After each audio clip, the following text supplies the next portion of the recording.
지난 한 주간 있었던 정치 현안에 대해 이야기해보는 시간, 사정없는 5분 정치 토크 사오정 시간입니다.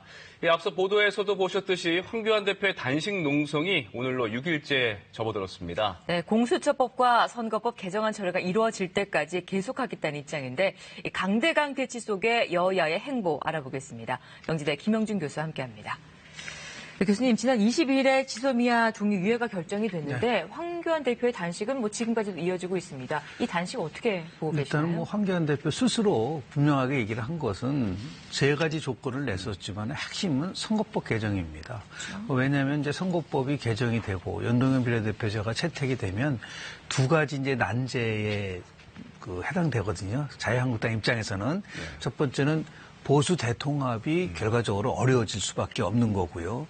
또 하나는 그럴 경우 내년 4월 총선에서 아마도 집권당이 과반 확보를 할 수 있는 그렇게 예상되기 때문에 본인의 정치적인 승부수를 걸 수밖에 없는 엄밀하게 따지면 불가피한 선택이고 그래서 결국은 가장 강력한 투쟁 수단인 단식을 할 수밖에 없는 그런 상황까지 몰렸다고 볼 수 있습니다. 네.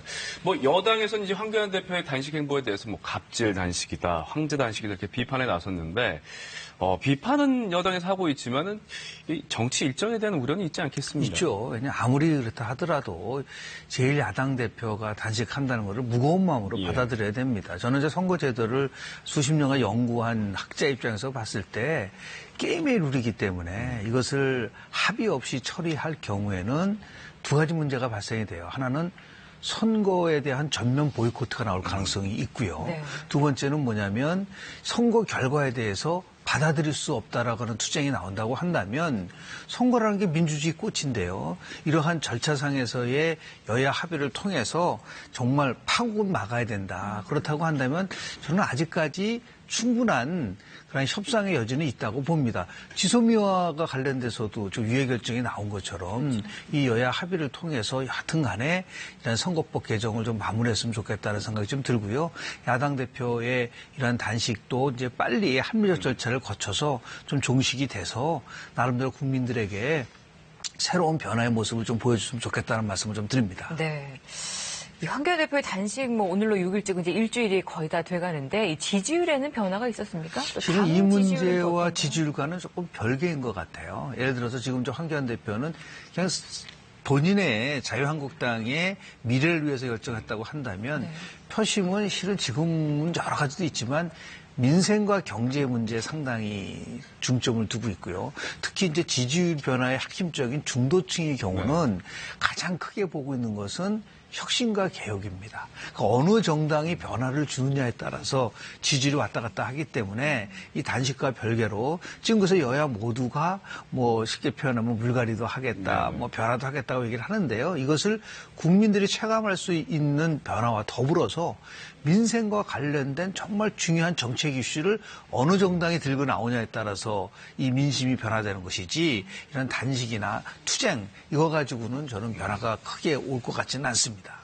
자, 이제 이틀 남았습니다. 모레 27일 이제 선거법 개정안이 자동으로 부의가 될 텐데 여야 간의 이견은 좁혀질 기미가 보이지 않고 있고요. 선거법과 공수처법 패스트트랙 앞으로 어떻게 될까요?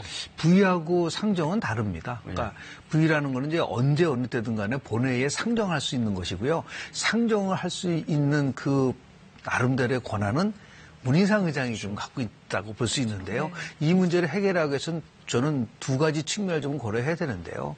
결국은 대통령이 이 문제를 풀 수 있는 의지를 보여줄 거냐. 그러니까 합의를 통해서 했으면 좋겠다는 그 의지를 집권당에게 전달하는 방법이 하나 있고요. 두 번째는 제가 수없이 강조를 하지만 이해 당사자들이 손을 떼고 이걸 중앙선거관리위원회 선거제도 개혁위원회를 만들면 저는 2주 내에 정말 여야가 그나마 그래도 받아들일 수 있는 합의안을 분명히 만들 수 있다는 말씀을 좀 드릴 수 있기 때문에 이제는 무조건 그냥 강행 처리가 아니라 조금 한 발짝 물러서서 합의가 이루어질 수 있는 지혜로운 선택을 좀 해야 될 거라고 저는 봅니다. 네, 오늘도 사오정 정치 현안에 대한 얘기 나눠봤네요. 고맙습니다. 네.